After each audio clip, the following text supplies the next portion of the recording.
Madame, Monsieur, bonsoir. Merci de rester fidèle au programme de Canal Vim Kwega. Tout le plaisir est pour moi ce jour de vous retrouver pour l'émission Lisons ensemble. Aujourd'hui, nous allons feuilleter le livre intitulé L'école des fourmis, une approche biblique de la gestion financière, écrit par Kassoum David Koné. En résumé, notons qu'à partir d'une exhortation du roi Salomon, reconnu comme le plus sage et riche personnage que le monde n'ait jamais connu, l'auteur nous plonge dans l'univers fantastique des fourmis qui deviennent pour l'occasion des professeurs pour dispenser des leçons de sagesse aux hommes. Alors, évangéliste Kassoum David Koné, bonjour. Oui, bonjour à vous. Merci de répondre présent à notre invitation. Vous êtes là pour nous présenter plusieurs livres, mais on va s'intéresser d'abord à ce livre-là, voilà, intitulé L'école des fourmis, une approche biblique de la gestion financière. C'est un titre qui sonne fort. Pourquoi avoir décidé de donner ce titre-là à votre ouvrage? Ce titre sonne fort, comme vous le dites. Vous voyez, quand on évoque le roi Salomon, son livre sur les proverbes là contient 31 chapitres. Je me dis, quelqu'un qui lit sa Bible, ou bien même quelqu'un qui ne savait pas qu'il y avait un livre qui s'appelle Bible, en s'intéressant au livre de proverbes chaque jour de la vie, chaque jour, pendant un mois, ça fait 31, vous allez vous rendre compte qu'il y a une somme de sagesse qu'on peut récolter. Et ce qui est intéressant, celui qui fréquente les sages devient sage. C'est ce que le roi a dit. Et donc, ce passage-là s'est basé simplement sur le chapitre 6 du livre des Proverbes, chapitre 6, verset 6, où le roi Salomon invite tout un chacun à aller vers la fourmi. C'est-à-dire, il nous qualifie tous comme des paresseux si toutefois notre vie ne se calque pas sur le modèle que ces petites bêtes-là nous enseignent par leur vie. D'accord. Alors, on débute le livre avec une notion très importante, à savoir le travail. Il y a des hommes de Dieu qui disent même que le premier don de Dieu à l'humanité, c'est le travail. Parce qu'avant de donner la femme à Adam, il a dit à l'homme de cultiver le travail. Vous parlez dans le chapitre 1 de l'ouvrage, la fourmi qui n'a pas de bulletin de salaire, mais se base sur le travail. Est-ce qu'on peut en parler? Oui, ça veut dire que il faut même ces bêtes-là, et pour ceux qui ont fait les études sur ces bêtes-là, ont été vraiment impressionnés. C'est impressionnant. Savez-vous que les fourmis, je l'ai dit dans le livre, les fourmis ont créé l'agriculture. Ah, d'accord. Les fourmis pratiquent l'élevage. Ce qui est étonnant. Et j'ai même dit une facette de ces fourmis-là. Quand vous privez une fourmi femelle, ouvrière, de travailler, ça dit que vous l'avez en même temps condamné à mourir en si peu de temps. Donc c'est tellement important à savoir cela. C'est pourquoi j'insiste.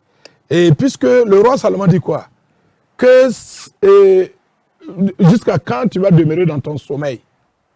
Et il faut t'approcher de la fourmilière, regarder les fourmis et devenir sage.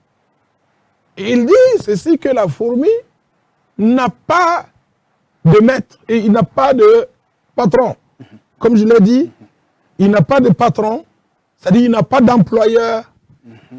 Deuxième aspect, il dit que la fourmi n'a pas de surveillant, de contremaître. Et troisièmement, il dit que la fourmi n'a pas de maître. Toute la trame de ce livre est assise sur ça.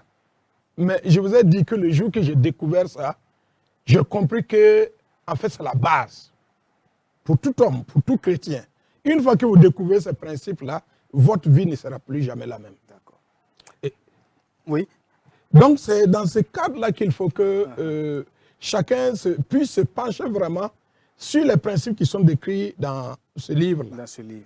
Alors, j'imagine que vous êtes une fois peut-être allé en brousse, hors de la ville, vous asseoir certainement à côté d'une fourmilière pendant quelques temps pour méditer ou vérifier. Est-ce que si vous l'avez fait, quelle est la sensation que vous avez eue ou bien qu'est-ce que vous avez tiré comme message? En fait, ma première indication est venue un jour, j'entendais le docteur Karambiri Mamadou qui disait que lui, il a pris sa chaise, allait s'asseoir dans une fourmilière. Et Il avait fait l'allusion comme ça, je n'avais pas compris. Mais quand je suis allé m'asseoir, comment quelqu'un va aller prendre sa chaise pour aller s'asseoir, pour regarder des fourmis. Oui, oui. Mais à mon tour, je suis allé m'asseoir, regarder ces fourmis et commencer à faire des recherches. Quand j'ai fait ces recherches, j'ai médité sur ce passage, j'ai fait des recherches. Franchement, j'ai été ébloui. C'est-à-dire, ça m'a beaucoup enseigné et ma vie actuelle porte l'empreinte de ces principes-là que j'ai découverts en regardant une simple fourmilière. Ouais, ouais, ouais. Et c'est en regardant une simple fourmilière que vous voyez, vous tenez l'ouvrage. L'ouvrage, voilà. Voilà. C'est un ouvrage riche d'une centaine de pages, disons 129 pages. Voilà. Vous l'avez dit, au chapitre 2, vous parlez de l'indépendance, mais également la sagesse de cette fourmi qui n'a pas de maître, mais qui sait quelle tâche. La tâche qui lui incombe. Ouais. Ça dit que, je vous ai dit dans le livre, je l'ai succinctement, ça dit qu'il y a 3 catégories d'acteurs qui sont dans une fourmilière. Ça dit qu'il y a la reine, qui a la carte génétique, politique. Ça dit que toute la vie dans une fourmilière tourne autour de la reine. Mais au-delà de la reine, après la reine, ça dit, il y a la reine et les princesses, bien sûr, et il y a les femelles, qui sont des ouvrières et qui sont les guerrières. Et je vous dis qu'elles vivent pour la communauté, elles défendent la communauté, elles vivent et meurent pour la communauté. Mais les mâles aussi sont là. Les mâles ont un rôle assez limité. Le rôle des mâles consiste seulement à s'accoupler. Une fois qu'un mâle, fourmi, a fini de s'accoupler, sa tête éclate, il meurt. Donc tout est basé sur les fourmilières et les fourmis femelles. Donc, quand on vous parle de l'organisation qui dit que le roi a dit qu'ils n'ont pas de maître et de patron, ils n'ont pas de surveillant, ils n'ont pas de maître, toutes ces choses-là montrent d'abord que le travail est la base. Le travail est la base, mais c'est un travail intelligent. Vous savez, si quelqu'un devrait pouvoir s'en sortir, est-ce que quelqu'un peut être plus riche? C'est-à-dire que si on doit gagner à la sueur de son front, est-ce que quelqu'un mérite son salaire qu'un creuseur de fossé? Donc, vous voyez, ça dit que le travail, c'est bien, mais il faut que le travail soit vraiment agencé avec une intelligence extraordinaire. Et c'est cette preuve-là, du travail intelligent-là, que les fourmis-là nous montrent. Donc, quand on dit que la fourmi n'a pas de patron, effectivement, quand tu travailles pour que quelqu'un te paye, ça dit que tout ce que tu fais, c'est pour que quelqu'un te paye. Ça ne veut pas que travailler pour quelqu'un, c'est mauvais, non. Mais c'est pour dire, en venant vers le travail, c'est l'esprit qui t'amène à apporter le travail là, à aborder le travail que nous avons insisté dans le livre. Ça dit qu'il vient dans le travail, il ne considère pas. Et la fourmi ne considère pas le travail comme une fin en soi. C'est-à-dire sa vie, en fait, ne dépend pas de ça. C'est pour faire un parallèle avec les hommes, où quand quelqu'un gagne un concours, gagne un travail, c'est comme une fin en soi. C'est-à-dire qu'il a réalisé sa vie, et la famille ou bien même le village, des fois, s'organise pour venir le féliciter. Et lui, il se dit qu'il a gagné un moyen pour joindre les deux bouts, il a gagné un truc pour pouvoir manger. En réalité, il s'en arrête là. Quand l'esprit est focalisé sur ça, ça dit qu'il travaille à la fin du mois et gagne. Avant que le mois arrive, à la fin, c'est fini. Il attend encore le mois prochain pour pouvoir gagner. Ça dit qu'en ce moment-là, il travaille, mais son travail dépend de quelqu'un. Tout à fait. Et ce travail-là est basé sur sa personne même. Parce que le jour que vous n'êtes pas là, le gain est foutu. Oui, c'est vrai. Ou bien si vous êtes parti en retraite, ça dit que ça diminue. Mais la fourmi, on dit quoi? La fourmi n'a pas de patron. Ça dit qu'il ne travaille pas pour quelqu'un pour un bulletin de salaire. Il travaille pour lui-même. Donc vous encouragez l'entrepreneuriat. J'encourage l'entrepreneuriat, mais il faut comprendre même. Puisque tout part de la Bible. En réalité, je vais vous dire une chose. La Bible, ce n'est pas un livre d'histoire, ce n'est pas un livre d'autre chose. Ce n'est pas un journal. Ce n'est pas un journal. Oui. C'est un livre plein de principes de vie. C'est le livre que j'ai baptisé, le livre de la science de la vie sur terre et dans le ciel. C'est-à-dire, ce livre renferme tout ce qu'il faut pour vivre sur la terre et tout ce qu'il faut pour vivre dans le ciel. Donc, il y a tellement de richesses. Donc, quand vous voyez, Et on va partir dans l'épître de Paul aux Thessaloniciens, où il dit qu'il encourage chacun à vivre tranquille, à mettre son honneur, à s'occuper de ses propres affaires. C'est ça. C'est ce qu'il encourage. Et quand même Dieu dit qu'il va bénir l'œuvre de vos mains, c'est pour bénir l'œuvre de votre patron. C'est quoi? Quand vous ne faites rien par vous-même, Dieu va bénir quoi? C'est difficile. Donc c'est ça que je vais arriver à poser, afin que si vous abordez le travail, travailler pour quelqu'un, c'est pas la même, c'est pas mauvais. Vous voyez, il y a un principe que j'ai dit, et il y a un que j'ai beaucoup admiré, Miles Monroe, qui est malheureusement mort, le docteur Miles Monroe. Je l'ai rencontré en Israël. J'ai vraiment couru pour chercher à voir s'il pouvait. J'ai osé quoi, pour qu'il vienne au Burkina faire une conférence. C'était un chrétien que j'admirais beaucoup et qui abordait les problèmes du monde avec les pages de la Bible. Et ça m'a vraiment beaucoup impressionné, ça m'a beaucoup impacté. Donc, lui, il disait qu'il causait un jeu avec un Malaisien, un Asiatique, qui lui a dit que le noir donne l'impression comme s'il était maudit. Que puisque le noir fait tous les efforts, il travaille bien, il brille dans les sports, il brille dans la culture, il brille dans les sciences. Mais quand on regarde toujours, tous les problèmes semblent venir sur lui. Et tout ce qu'il fait, c'est comme si ça n'aboutit pas. Vous voyez un peu? Donc lui, il a voulu s'énerver avec l'Asiatique. Il a voulu s'énerver avec l'Asiatique. Ah non, je ne te permets pas de m'insulter. Il dit non. Que tout dépend de la façon qu'on aborde le travail. L'Africain, il travaille bien, c'est bien, mais il aborde le travail comme une fin en soi, comme un gagne-pain. Alors que l'Asiatique qui vient, il vient prendre du travail chez vous, c'est un capital qu'il est en train de rechercher pour monter sa propre affaire. L'Africain cherche un moyen pour manger et il se contente de ça et ça va. On se contente du minimum. Du minimum, et puis ça le suffit.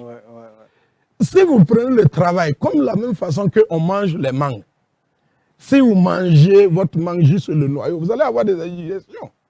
Donc on prend le travail pas comme un moyen pour manger, mais un moyen pour se passer du travail demain. C'est ce que j'encourage en fait.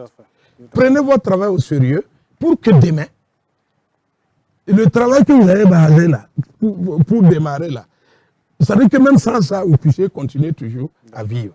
Avoir le salaire et se servir du salaire pour se passer du salaire. C'est ce que j'encourage. D'accord. Ce qui est bien dit. Voilà. Alors, avant de venir au chapitre 5, oui. on voit une image, hein, l'image est devenue virale sur les réseaux sociaux. Oui. C'était une file de fourmis qui passait. Oui. Entre-temps, il y avait un bonbon qui était posé. Oui. Mais les fourmis ont dévié leur trajectoire. Oui. Ils n'ont pas été embrouillés par ce bonbon qui sont sucrés. Est-ce que vous avez vu l'image et qu'est-ce que ça vous a dit? Je n'ai pas vu l'image, mais je vais vous dire que quand vous êtes là dans une fourmilière, comme je dis, ça dit que vous voyez comment ils gèrent les obstacles. C'est ça. Fourmi connaît sa place. Elle connaît sa force.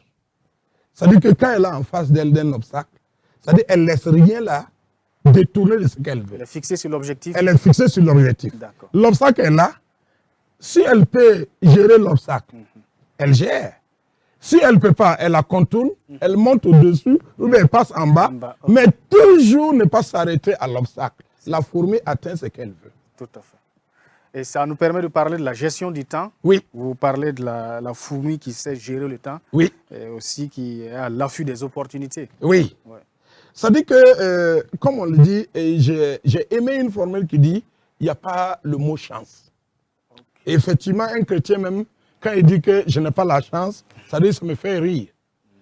Ça dit que quand vous voyez les gens réussissent, ou bien des gens arrivent à poser des grands coups, d'aucuns diront que il est veineux, il est chanceux. Non. Ce que les gens appellent chance, en fait, c'est quelqu'un qui s'était préparé. Et quand l'occasion s'est préparée, il a bondi dessus. Ça dit que ce que les gens appellent chance, c'est le point de rencontre entre la préparation et l'opportunité. Donc les fourmis utilisent toutes les occasions pour atteindre leurs objectifs. Ça dit que c'est inconcevable que parmi nous, quand vous regardez les dernières études, on dit quoi? Au Burkina Faso, sur 24 heures, les Burkinabés privilégient 18 heures dans les loisirs. Quand est-ce qu'il va travailler? Quand est-ce qu'il va manger? Ça dit en 24 heures. Ça dit qu'on travaille pendant 6 heures et on s'amuse pendant 18 heures. Est-ce qu'on peut s'en sortir? C'est trop. Justement, donc, quand on s'amuse avec ce temps, je prends un exemple très simple. Dans la semaine, on a 168 heures.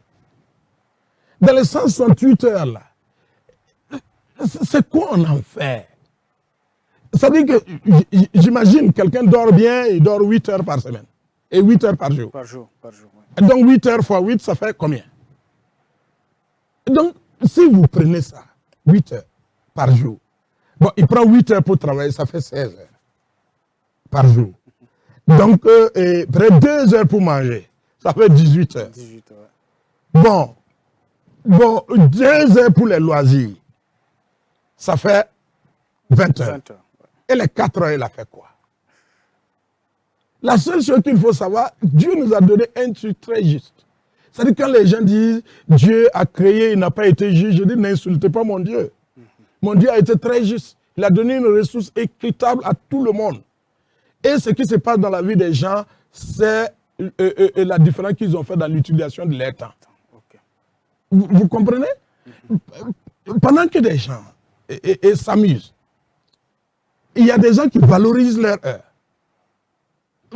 Je ne peux pas comprendre. Ouais. Vous avez vu dans les livres que j'ai dit quoi? Ouais. Je ne peux pas comprendre qu'au Burkina, un agriculteur, un paysan, où nous avons des problèmes de terre, des choses, la personne, en faisant pluvieux, ouais, ça dure tout au plus 5 mois. Il finit de faire 5 mois. Il récolte ce qu'il a eu pendant 5 mois. Et puis il veut vivre de ça décemment pendant 12 mois. Pendant ce temps, il y a un fonctionnaire qui a 12 salaires, 12 mois sur 12 mois, il a des problèmes pour jouer les bouts. Ce n'est pas celui qui va travailler pendant 5 mois. Mais quand il a travaillé pendant 5 mois, le reste du temps, il a fait quoi?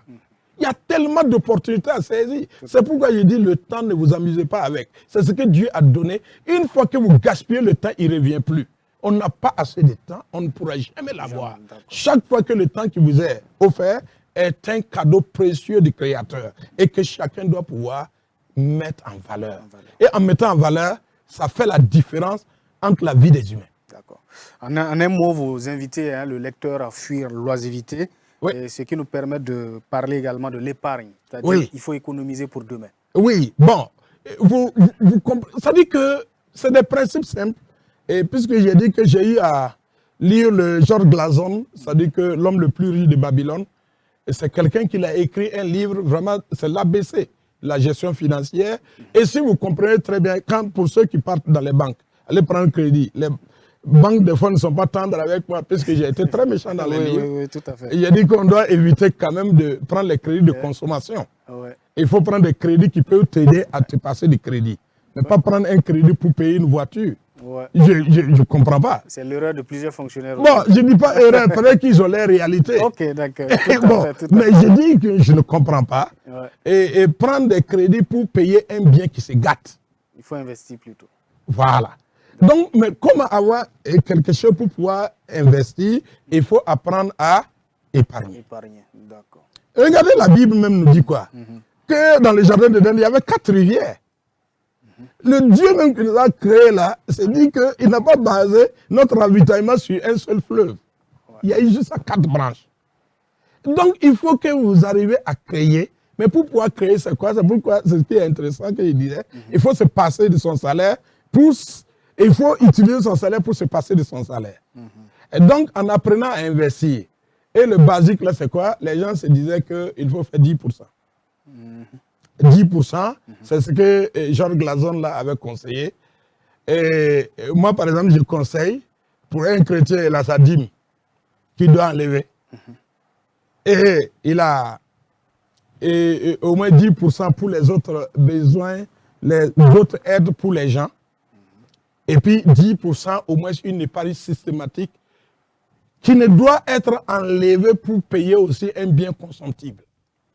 Vous comprenez? Vous ne devez pas l'enlever pour faire des dépenses courantes. Tout à fait. Donc, pour moi, le secret même de la richesse, de la gestion financière, la bonne gestion financière, c'est de savoir contrôler ses dépenses. Okay. C'est-à-dire prélever quelque chose à poser de côté pour demain, comme le noyau, et vivre du reste. C'est ce que la fourmi fait. C'est ce que la fourmi fait. Ouais. Mais ne mangez pas d'abord avant de trouver quelque chose pour poser, vous n'en trouverez jamais. D'accord. Les dépenses ont toujours cette habitude de toujours engloutir nos recettes, nos gains. Donc ne croyez jamais que vous pourrez avoir un temps ou une suffisance de moyens qui pourrait faire que vous pourrez avoir un peu trop d'argent. Non. Pour le jeûne, habituez-vous à enlever quelque chose, poser de côté systématiquement et puis à pouvoir dépenser le reste. C'est ce qu'il faut faire et à l'enlever ensuite pour le faire investir, le faire travailler comme des ouvriers pour vous. Ok. Il faut que ce que vous épargnez là, quand vous devez l'enlever, ce soit comme si c'est des employés financiers que vous avez enlevés, vous avez mis au travail. Que vous dormiez ou que vous veillez, que ces employés-là sont en train encore d'accoucher de l'argent. D'accord, pour faire fructifier ça. Imaginez quelqu'un qui a 60 000 francs, il a payé 2 moutons. Je donne un exemple très basique.